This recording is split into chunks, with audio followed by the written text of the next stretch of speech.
President Obama is telling Congress that Christmas could come late this year if they're unable to strike a deal extending the payroll tax cuts and long-term jobless benefits.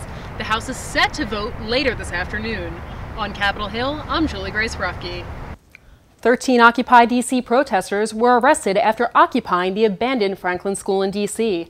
I went down to the scene to get the latest scoop on what's going on with the movement. Democratic Congressman Barney Frank has decided not to run for re-election after serving 32 years in the House. Frank's suburban Boston district was redrawn to include more conservative communities. Many speculate that Frank is eyeing a spot in President Obama's cabinet. The rate of pedestrians being hit by cars has gone up by 15% this year. On average, 3 people are hit every day in the District of Columbia. According to the District Department of Transportation, most of those accidents happen at crosswalks. Neither side of the D.C. voting rights debate show any signs of backing down on the issue anytime soon. In Washington, I'm Julie Grace Ruffke. We're here today to see politicians compete in a different kind of political field. Today, Republicans take on Democrats for the 50th annual Congressional Baseball Game for charity. We talked to a few of the congressmen to see what they did to prepare for the game. We've actually been working pretty hard. We've been out going in the mornings, practicing, starting about 7 a.m. at one of the high school fields for about 4 weeks now. So people have actually come a long way in the course of the 4 weeks. Surprised me and surprised myself. We've got quite a few practices in. We work on basics. Catch the ball, throw the ball, hit the ball. Team that makes the least amount of mistakes is usually the team that wins. It's called ibuprofen. But anyway, it's a great institution. This is my 11th year doing it, and so it's great fun. Some of the members and former members had some words of advice for their teammates. To always stay positive, to play to win, to treat your opponents with respect, but you play hard to win. Listen to the coaches, be prepared, and put your whole heart in it. It's the greatest game in the history of mankind. 40 Republicans came out for the game, while Democrats had just 21 players on their roster after losing a few of their teammates from last year. We lost 6 starters to the elections. We've replaced every one of our positions. We got players, we're ready to go. Although the Democrats had less players, they managed to win for the 3rd year in a row with a final score of 8-2. Proceeds from the game went to the Washington Literacy Council and Boys and Girls Club of Greater Washington. Despite tensions on Capitol Hill, both parties were able to come together to raise some money for a good cause. This has been Julie Grace Ruffke coming to you for Fox News Channel University.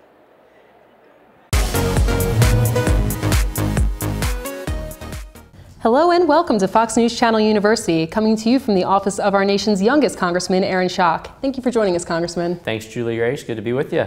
You got involved in politics at a very young age. What motivated you at 19 to run for school board?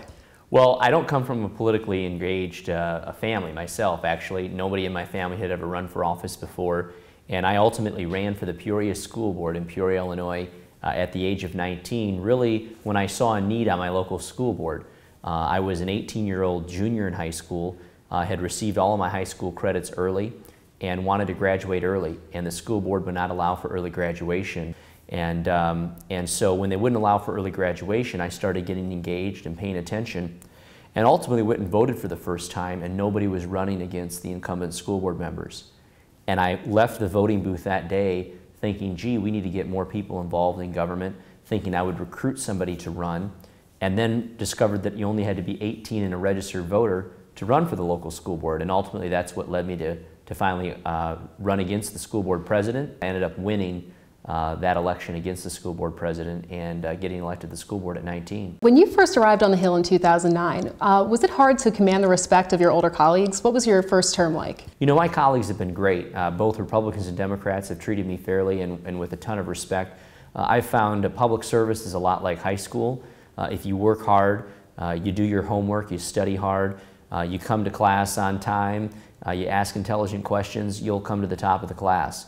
Same way in Congress. Nobody's an expert on everything.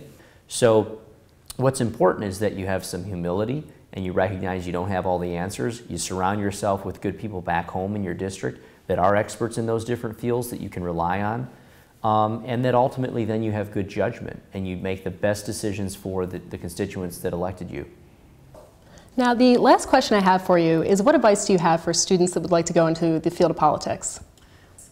Well, I think the best way to get involved is to get involved with someone's campaign or get involved with someone's political office, whether it be volunteering on a congressional campaign, whether it be doing an internship perhaps in a congressional office here on the Hill, you start to get kind of an insider's view to say, gee, is this something I myself would want to do at some point and be the candidate myself?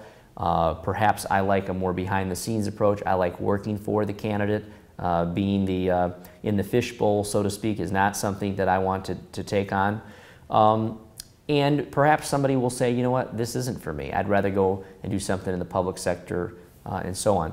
For those who want to run for office, what I would say is an engaged and involved community member makes the best candidate. In other words, somebody who's working out in DC is not the most attractive candidate to run for Congress, because in order to get elected, people back home got to know you. And so the best way to get engaged and involved back home is to volunteer for social service agencies, get involved in your church community, get involved in different nonprofits or schools, and as a result, you'll get to know your community will get to know you, and then hopefully if you want to step up to public service some point, you'll have a network of people that will be able to help you do so. Thank you so much for letting us come join you today, Congressman. Make sure to check out foxnews.com/FNCU for all your college news. For Fox News Channel University, this has been Julie Grace Brufke.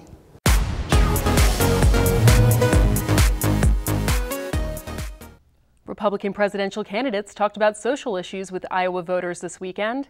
Candidates answered questions about faith, marriage, abortion, and their personal lives. Mitt Romney and Jon Huntsman did not attend the forum, which was hosted by an evangelical Christian advocacy group. Today marks the 25th anniversary for National Adoption Day. All around the U.S., children are meeting their new families. In D.C., 31 children were adopted this weekend. Each newly adopted child was introduced in a public ceremony as a judge signed their adoption papers. The event is meant to recognize families that choose to adopt and raise awareness. More than 150 children in D.C. are still looking for a permanent home. That's all we have for today. I'm Julie Grace Brufke, signing off.